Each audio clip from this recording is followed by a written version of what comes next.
queremos preguntarle a los panelistas cuál es el nivel de adopción que están viendo de inteligencia artificial en las empresas y en los sectores productivos de la región. ¿Cuáles han sido los mayores desafíos en la adopción de inteligencia artificial en estos sectores productivos y en las empresas? Pero de la misma manera queremos preguntarles qué iniciativas creen que son necesarias para impulsar la adopción de inteligencia artificial en las empresas. ¿Cómo pueden los gobiernos apoyar la adopción de inteligencia artificial?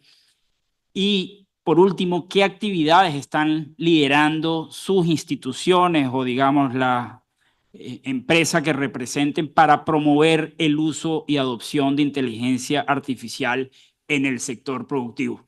Comencemos en el mismo orden, así que, Andrés, adelante. Tanta inteligencia artificial a mí me tiene un poco mal existencial. Es que falta inteligencia emocional y yo no puedo procesar tanto dilema de moral. Producir, ¿no es cierto?, con esa canción que se la recomiendo, búsquenla, se llama Tanta Inteligencia Artificial, de Doble Valentina. Es una canción muy brillante, porque justamente habla acerca de esto, y creo que una de las cosas más importantes a la hora de pensar en la adopción de la inteligencia artificial tiene justamente que ver con esta desingenieurización de la inteligencia artificial. No olvidemos que personajes tan importantes como Geoffrey Hinton, ¿no es cierto?, uno de los padrinos de la inteligencia artificial, era psicólogo cognitivo, además de ser ingeniero. Y gran parte del desarrollo original de la inteligencia artificial, desde los años 50 en adelante, tiene que ver con cómo tratábamos de hablar de estructuras cognitivas.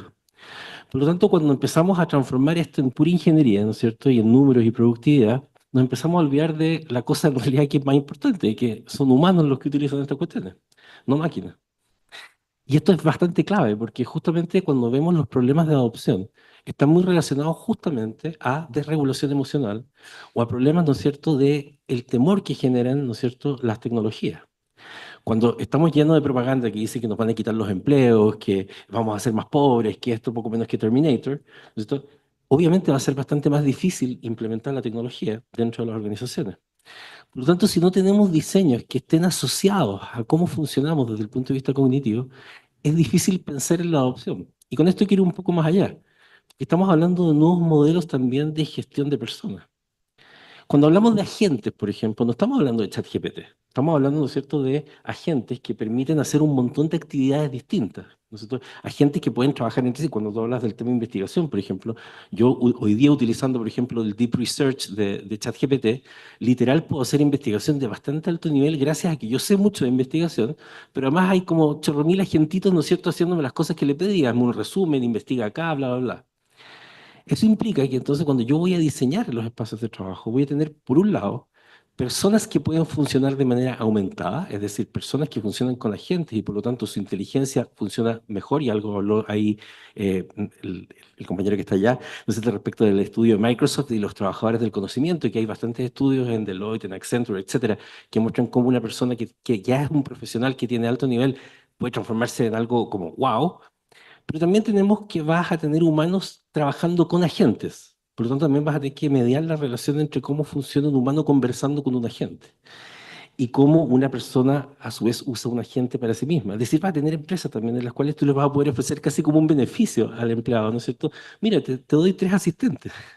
¿Ah? Y ahora tú eres el área de marketing porque eres el gerente de marketing con tus 3 asistentes. Y por lo tanto, ese tipo de cosas son clave, porque si nos fijamos, porque finalmente automatización, inteligencia artificial predictiva, como decía respecto al tema de Amazon, sí sabemos, los algoritmos de predicción que utiliza Amazon son de bastantes años atrás, ¿no es cierto? Y por lo demás estamos esperando a Alexa Plus para que por favor sea más razonable.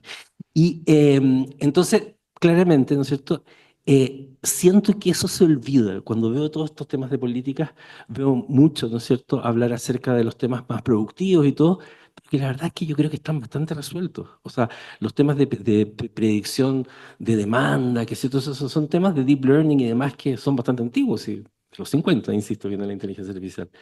Pero en el fondo, piensen ustedes que ChatGPT finalmente hizo que todos hablaran de inteligencia artificial. ¿Por qué? ¿Porque era bacán el algoritmo? ¿Porque era demasiado inteligente? No, porque tenía formato de chat y la gente chatea todo el día. Por lo tanto, cuando descubrieron que podían chatear, y hoy día tú dices, no, mira, la gente no está usando tecnología en la empresa. En la empresa no, pero en su casa, incluso cuando le llega el mensaje de la polola, ¿no es cierto? Lo paso por ChatGPT para responderle, para ver que voy a tener una respuesta mucho mejor probablemente. Créeme que hay gente que está mejorando su relación de pareja, de hijos, todo, gracias a ChatGPT, que nos ayuda a regularnos emocionalmente, probablemente. Entonces creo que siendo un poco disruptivo a lo mejor respecto a estos temas, pero si tuviéramos que pensar en las problemáticas de implementación de inteligencia artificial, creo que justamente esta relación con el humano, con la emocionalidad, con cómo funcionamos cognitivamente, es lo que va a permitir que las personas consideren natural utilizarlo.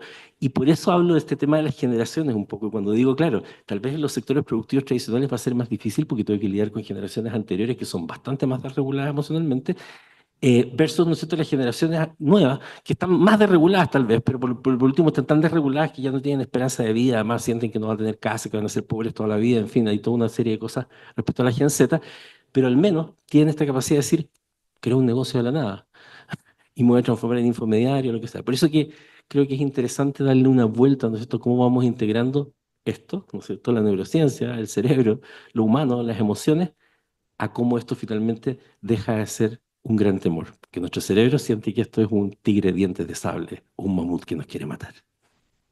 Muchas gracias, Andrés. Muy interesante ese planteamiento de trabajar en esos aspectos humanos detrás de la adopción de tecnologías digitales y particularmente la inteligencia artificial.